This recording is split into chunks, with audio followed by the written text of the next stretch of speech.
આજે મેં એમ જ શાક બનાવ્યું હતું, પણ વિડીયો લીધો હતો તો કેવી રીતે શાક બનાવ્યું એ આજે હું તમને બતાવું છું. શાક ખાસ મેં આ વિડીયો બનાવવા માટે તો લીધું નહોતું, કેમ કે આમાંથી મારે વિડીયો મારા દમુસ વ્લોગમાં મૂકવો હતો. જો આપણે છે ને આવી રીતના રીંગણા સુધારી લીધા છે અને આવી રીતના કાપા કરી લીધા છે.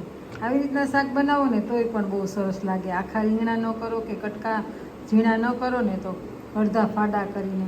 અને આપણે રીંગણા ભરેલાનો મસાલો કર્યો તો એ મસાલો પણ પડ્યો છે તો આપણે એની ઉપર છાંટી દઈશું, એટલે રસો પણ ખૂબ સરસ થઈ જશે અને રીંગણા પણ ખૂબ સરસ થઈ જશે. તો ચાલો આપણે રીંગણાનું શાક બનાવી લઈએ. પણ આ રીંગણા છે ને એને આપણે તેલમાં ચોળવવાના, અને રીંગણા છે ને એમાં હું સુધારું ત્યારે પાણી નથી નાખતી, એટલે બી છે સહેજ કાળા તમને લાગે, કેમ કે જ્યારે સુધારીએ ને ત્યારે જો રીંગણું બગડી ગયેલું હોય, હું ઈયળથી બહુ પીવું, એટલે રીંગણું બગડી ગયેલું હોય તો અંદર પડે તો હું બધા જ રીંગણા ફેંકી દઉં છું. એટલા માટે કોરા હોય તો એને અલગથી કાઢી શકાય. ગેસ ઉપર આપણે કુકર ગરમ થવા મૂકી દીધું છે ને હવે તેલ તેમાં આપણે એડ કરી દઈશું.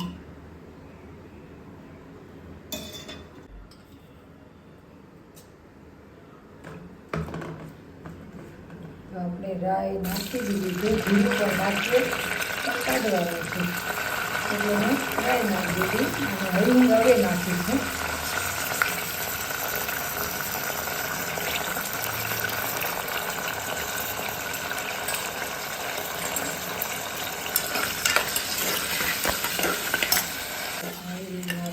તેલમાં ફેરવશું.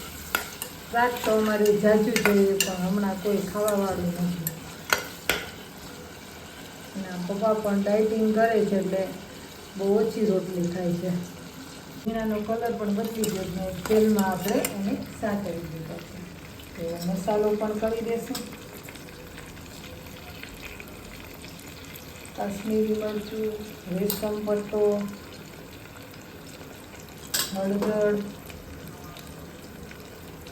અને થોડું નમક, કેમ કે આપણે ભરેલો મસાલો નાખવાનો છે. તો ચોક્કસથી આપ એકવાર આ રીતે શાક બનાવજો તો તમને ભરેલા કરતાં પણ આ શાક છે એ વધુ ખૂબ જ સારું લાગશે, કેમ કે વચ્ચે વચ્ચે કાપા પડી જાય છે, એટલે રીંગણા છે એ 1 થી 2 સીટીમાં એકદમ સરસ ગળી જાય છે.